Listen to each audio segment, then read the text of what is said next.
자, 반갑습니다. SK 하이닉스 그리고 파두 주주 여러분들 아마 이거 보시고 계실 텐데요. 저는 24시 스텝업 채널의 황호준입니다. 급하게 이제 마이크를 잡았는데 장중에 이런 뉴스가 쏟아지게 되면서 하이닉스, 파두 쪽 그리고 이제 반도체 쪽에 수급이 다시 좀 돌기 시작합니다. 어떤 일이 있었는지 하나하나 설명을 드릴게요. 잘 나가던 SK 하이닉스가 미중 기술분 전쟁에 이제 희생양이다라는 얘기가 나왔어요. 그래서 이제 블룸버그 기사 내용을 우리나라 이제 기사가 보도가 되면서 이제 좀 변동성이 나와졌는데 뭐냐면은 SK 하이닉스가 이제 미국과 중국의 이제 분쟁으로 인해 가지고 중간에 껴가지고 희생양이 될 가능성이 있다. 즉 다시 말해서 지금보다 주가는 빠질 것 같은데? 라고 생각하는 블룸버그 기사가 있었습니다. 그걸 이제 번역을 했고 갖고 온 건데 애플과 엔비디아 핵심 공급업체인 SK 하이닉스가 AI 붐을 탔죠. 여기까지는 여러분들 아실 겁니다. 그리고 여기도 알 거예요. 화웨이가 최근에 최신형 이제 고급형 스마트폰을 만들어냈거든요. 예, 애플 이제 출시라고 비슷하게 이제 얼추 냈습니다. 그 이름이 메이트 60 프로예요. 근데 이제 여기서 SK 하이닉스 칩이 발견됐대요. 근데 지금 미국은 어떻게 하고 있죠? 중국의 첨단 반도체 못 팔게 하고 있는 전략을 취하고 있잖아요. 근데 그런 와중에 SK 하이닉스가 팔아버린 것처럼 사건이 이제 펼쳐진 거죠. 그래서 미국의 대중 제재 이후 중국과 거래를 중단했다고 SK 하이닉스는 보도를 했어요. 근데 이 이슈가 나오고 나서 사실관계랑은 이제 확인보다는 일단 이슈가 발생을 했으니까 대부분의 투자자분들은 일단 엑싯 나갔습니다. 그래서 이제 주가가 6% 하락을 했고 이에 따라서 미국 그러니까 외국인 투자자분들께서도 이 뉴스에 반응을 했을 거 아니에요. 그렇기 때문에 주가가 6% 하락을 했습니다.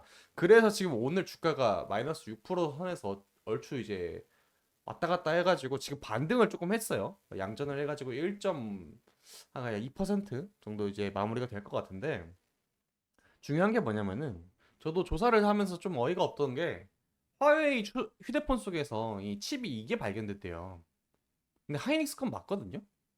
근데 중요한 건 하이닉스는 이걸 판 적이 없답니다. 그래서 이게 어떻게 된 거냐? 지금 이 내용이 오고 가고 있는 거예요.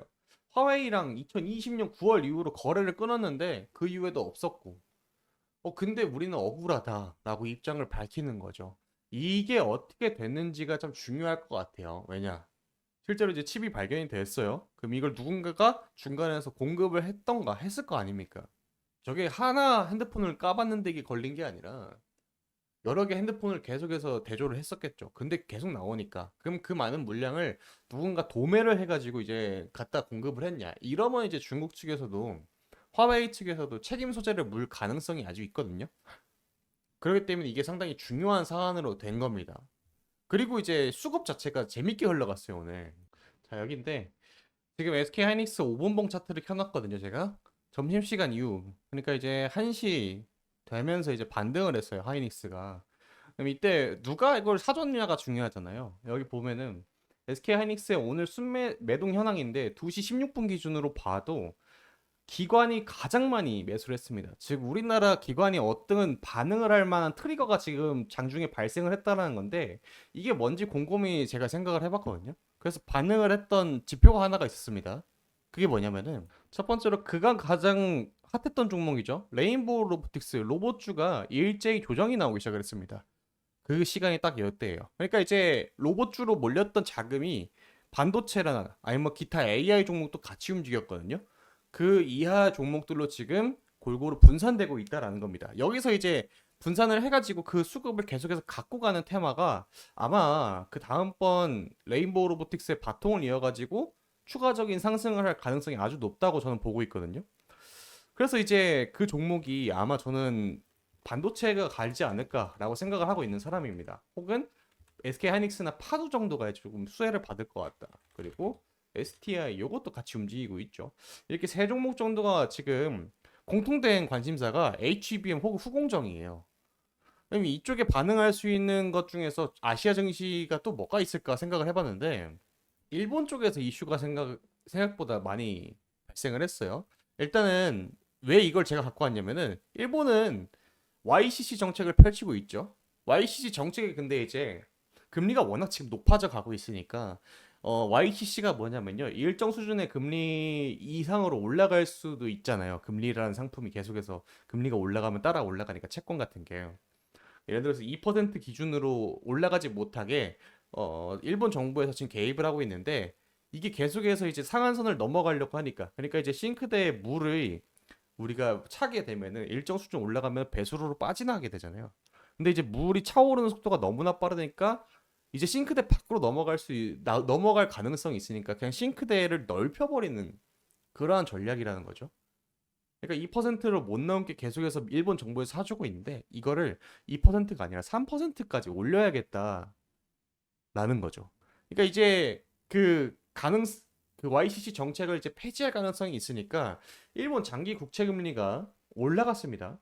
이게 언제냐면은 오늘 오전 개장하자마자 반응이 있었어요. 그러고 나서 달러 환율도 많이 줄어들었습니다. 환시장이 가장 먼저 이제 증시에서 반응을 하는 거고 그 다음에 채권 쪽으로 넘어가거든요. 그리고 현물 시장, 선물 시장으로 넘어가는데 일본 장기 국채 금리가 급등을 했어요. 그리고 이제 엔 달러 환율도 하락을 했고 그래서 이제 증시 쪽으로 넘어가야죠. 진짜인가? 가장 여러분들 금리가 올라가게 되면 수혜를 받는 기업들이 몇 개가 있잖아요. 대출을 해주고 있는 뭐 은행 관련주들. 이제 미쓰비시거든요, 이게.